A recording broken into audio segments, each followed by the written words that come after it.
When you're picking stocks, you're making a bet on the future, which means you need to understand the future. And that's why we come out here to Silicon Valley every year. They are possessed by the future here. They don't want to be trapped in the past, both because it's good for business and because it has the added advantage of being good for the planet. On a day where the Dow lost 269 points, S&P declined 0.14%, while the tech-heavy Nasdaq actually jumped 0.4%, it's easy to see the power of the future. That's how you pick the right stocks. I'm always helping you try to make money by any legal means necessary, whether I'm teaching you directly or being taught myself, or, of course, teach you in the investment club. But you're going to see real teaching when you see our visit to NVIDIA's headquarters earlier today. Wow, mind-blowing. Now, if you have a good sense of the future, it's easy to identify possible winners, but there are all sorts of time frames for the future. When you see the NVIDIA tour, you'll get a vision of the distant future. Now, though, we need to deal with the closest future, which brings me, of course, to our game plan for next week. You know that most of today's downbeat action was caused by still one more dollop of COVID disaster, this time in Europe, with Austria going into shutdown mode.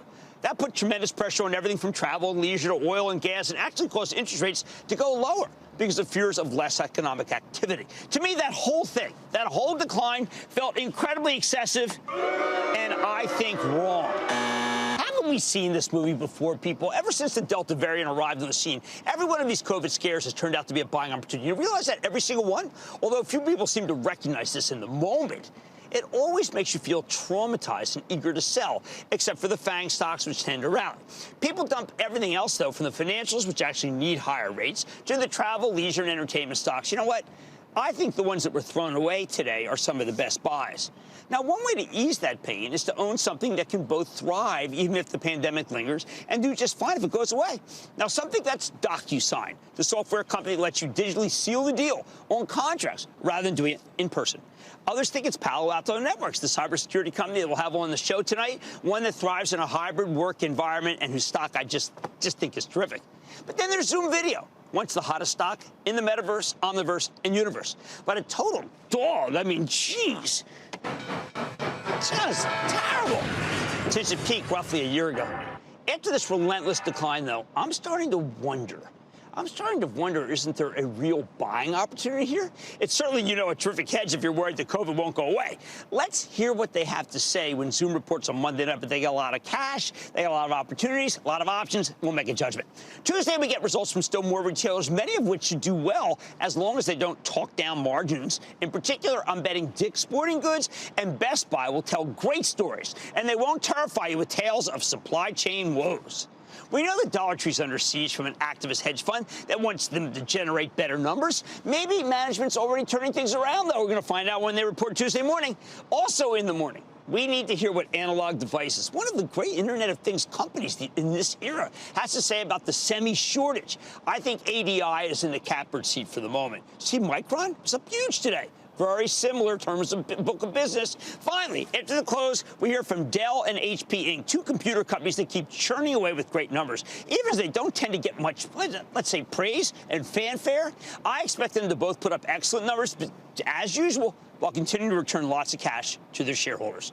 Wednesday marks the unofficial start of Thanksgiving, and most companies know better than to report that day, but the government doesn't stop, and we get durable goods orders that might show you there is no slowdown in the cards for this economy, none. And inflation's going lower. Now, I've been a stalwart in saying that Jay Powell's right about inflation. I'm team transitory. This was the week that proved us right, with most commodities nosediving, led by oil. Wow, those stocks got killed. No rate hikes necessary. But that doesn't mean we've beaten the supply chain conundrum. It doesn't mean that gross margins aren't being killed by the cost of commodities being shipped. As we get to the official start of the holiday buying season, we need to get used to hearing more stories about the supply chain that stole Christmas. But the bottom line, don't forget, there are plenty of companies where these supply chain mishaps simply don't matter, including nearly every tech company we heard from this week, again, while tech's doing better than the rest of the market.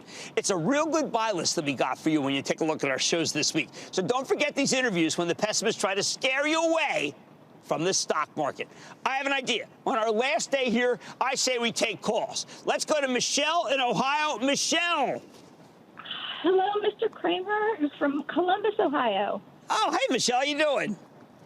Thanks so much for taking the call. Of course. I'm looking for your insight on Ring Central, ticker RNG. I feel like it's kind of fallen out of favor. Michelle, it's done that. It's done worse than that. It's just unbelievable. People have given up on Ring Central entirely. I think that the competition has gotten very steep in that business. They used to have it to themselves. I think this whole combination, as we're going to hear from Zoom on Monday, is just, let's just say, it cuts into the margins of these companies. And that's what people are worried about, whether it's happening yet or not. I can't advise you to stay with it, though. It's under too much pressure, and I don't think it's necessarily going to bottom here. Can we go to Brad in Florida, please? Brad.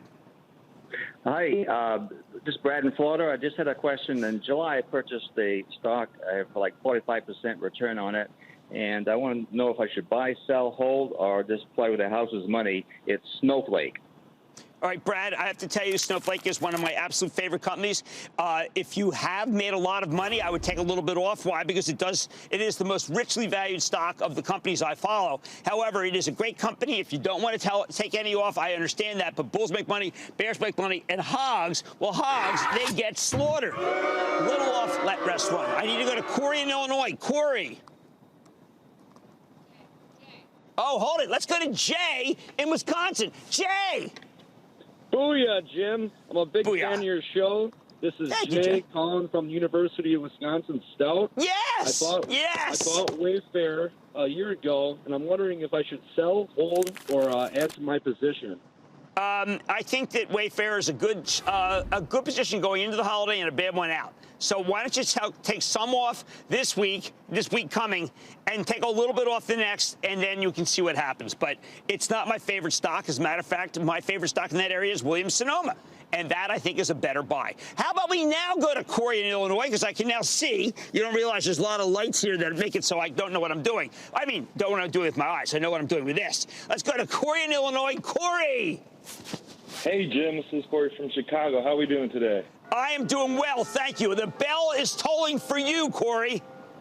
All righty. Love to hear it. Well, I wanted to take you out of the country a little bit and ask you about the Australian software company Atlassian. Ticker is Team. Had them for about a year and a half or so. Just wanted to see what your feedback was. They pulled back a little bit over the last week. I think Atlassian is fantastic. And I've got to tell you, Mark Benioff introduced me to them, the head of Salesforce. And I have just said, wow, is this a great, terrific team. And congratulations. We've been waiting. You're the 10th caller who got the bell ringing during the show. Thank you very much. All right, guys, there are plenty of companies where supply chain issues simply don't matter, like most of the tech companies, which is why they have been such great buys. It's a real good buy list that you got this week. And remember it when the pessimists try to scare you out of the stock market. Well, man, tonight, another day, another new all-time high for, of course, Palo Alto Networks. I've got the CEO fresh over earnings. Find out about how the cybersecurity business stands to benefit from the renewed focus on data protection and network security.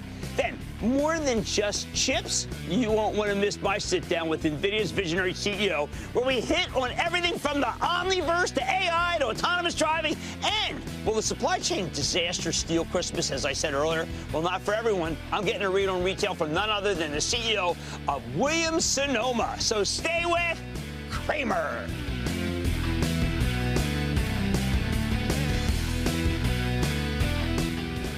Don't miss a second of Mad Money. Follow @Jim Cramer on Twitter. Have a question? Tweet Cramer. #MadTweets.